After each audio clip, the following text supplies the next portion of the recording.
إنسان كحرز ولا سرشتك أو حرصي ويلي أكا كوري أكا كري أكا بس أوش تأبين حج نابين جارك ما لا يقول دوك سيتي أبو هل كان سرب حزب أبو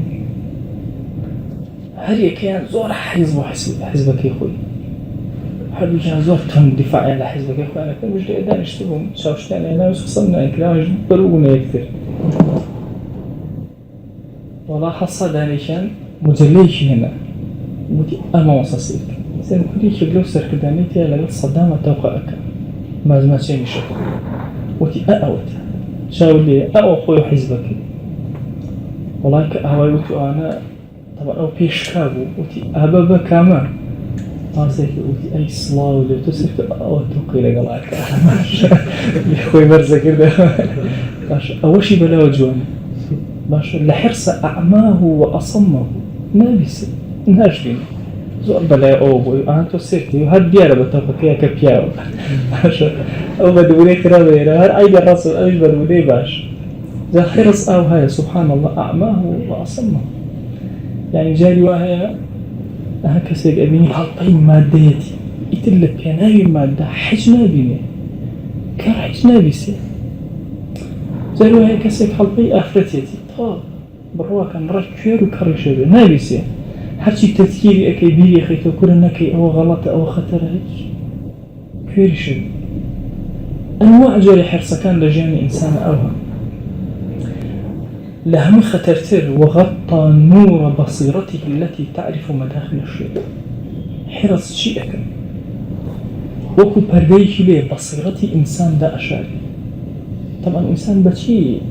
كلا بركاني الشيطان أدوزته كلا كيو هيرشي وين ببصيرتي نك ببصري بتشاو ما بيني بس بصيرته ضلت باشا تشاوي ضلت هس أكا خطر الشيطان لكيو يعني أفرمي سبحان الله غطى نور بصيرته الرك داي أشاري نك إيكو جنته لا إيكو جنته بلام طوال بصيرتك ونبي يتنازل الشيطان لكيو زفري بيني بقى ثاني الشيطان زفري بيني زور كان بجنزم أود زانكو أمو كل أجتن لقطان بزور قطان بين وسائل أفرد وأنا أمو كلا شركة أجيري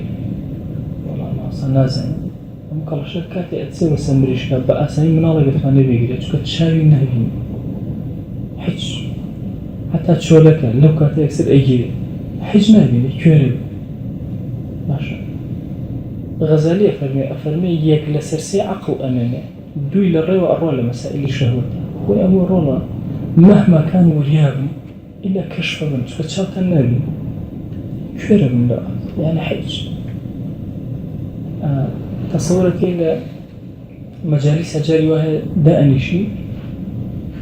مهما كان كسكو وريابي بحاول بتشاويته هسكي قلبي خيانته هاد جارك لو سبتاني بشارته جاري دون طوال شكبوه دولا سرسي عقلي نامني أعماه أو حرصيك هيدي رك سبحان الله أعماه وأصمه كرشيك كرشيك